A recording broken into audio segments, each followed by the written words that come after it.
Պարոն Քոչարյան, Նիկոլ Փաշինյանը արդեն հասցրել է արձագանքել ձեր ասուլիսում հնչեցրած տեսակետներին եւ մի փոքր մեջբերում ասում է պարոն Քոչարյանի գիտելիքները տարածաշրջանի մասին հուսահատ կերպով հնացած են, ասում է Նիկոլ Փաշինյանը։ Այո, ձեր արտաքին քաղաքական կուզեք արձագանքեք, նոր մյուս հարցը ես տամ։ Մարդու ես վաղուց չեմ արձագանքում։ Չեկա։ Թող իր կապրեմոնտով զբաղվի, սկսել։ Շատ լավ, բայց մի էլի իշխանության տեսակետ եմ ձեզ փոխանցում,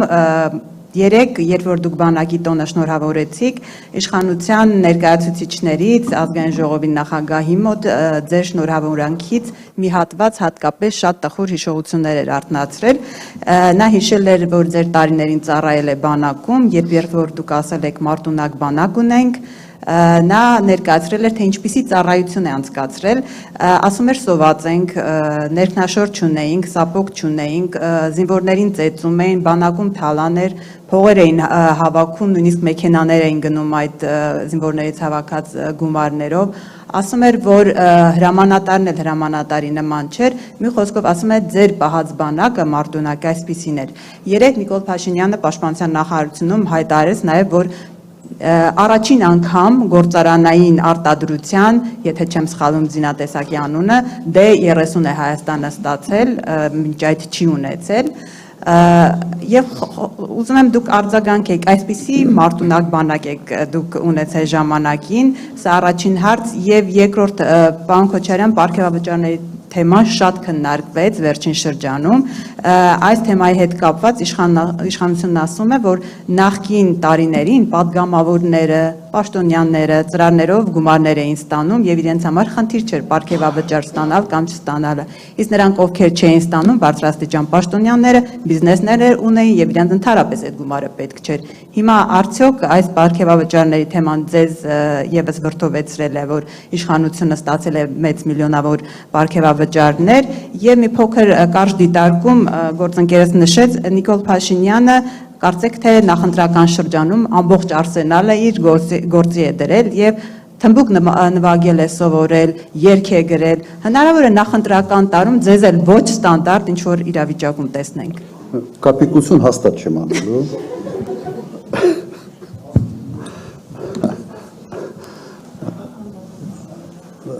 Նայեք, իդեպ հասկանում եմ, որ սոցցանցային աշխարհում մեկ-մեկ պետք է ոչ ստանդարտ ճյուղությունների գնալ, բայց կա մարդու տեսակ եւ մարդ եթե մտնում է ինչ-որ մի process-ի մեջ,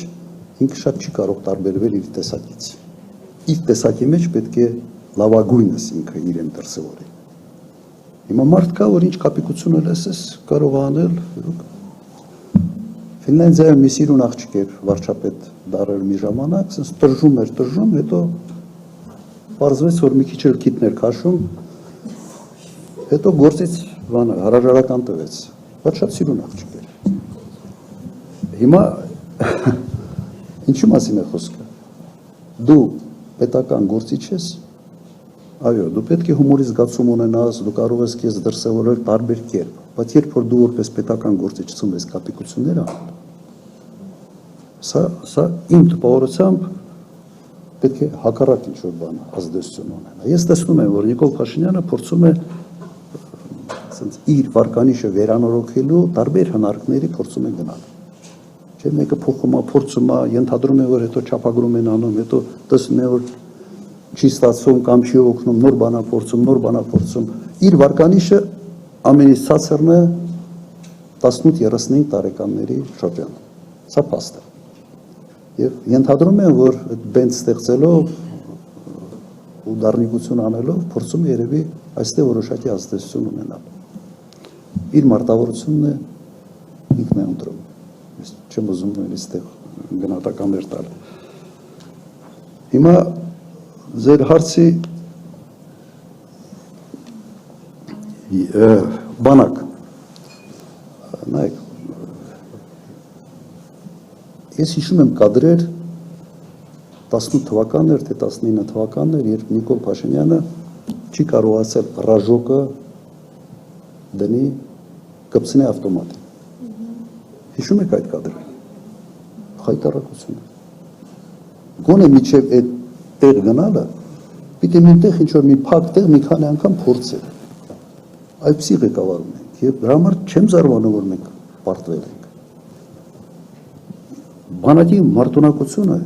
եթե պիտի բանակի մարտունակությունը գնահատի Ալեն Սիմոնյանը,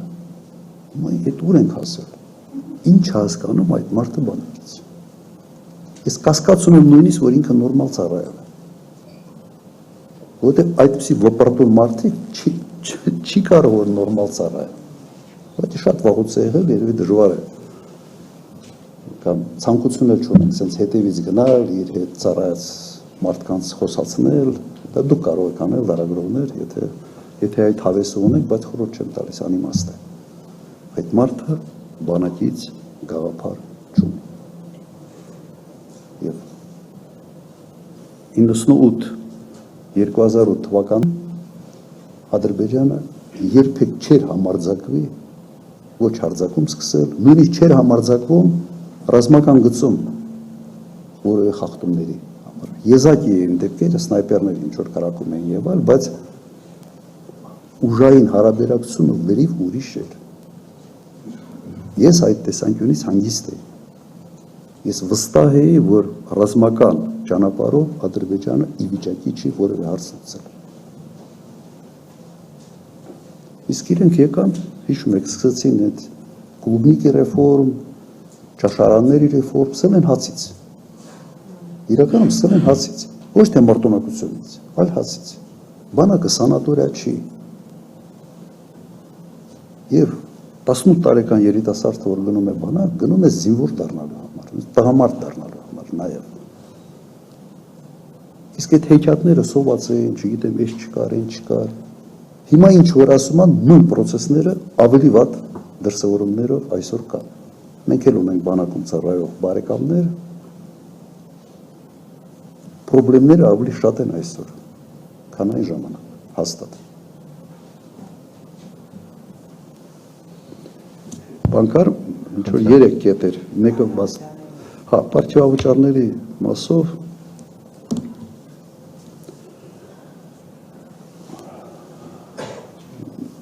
մի քիչ խղճի հարց է։ Դու եթե թոշակառուին թոշակը չես բարձրացրել 8 տարի։ Ես սենց ասեմ,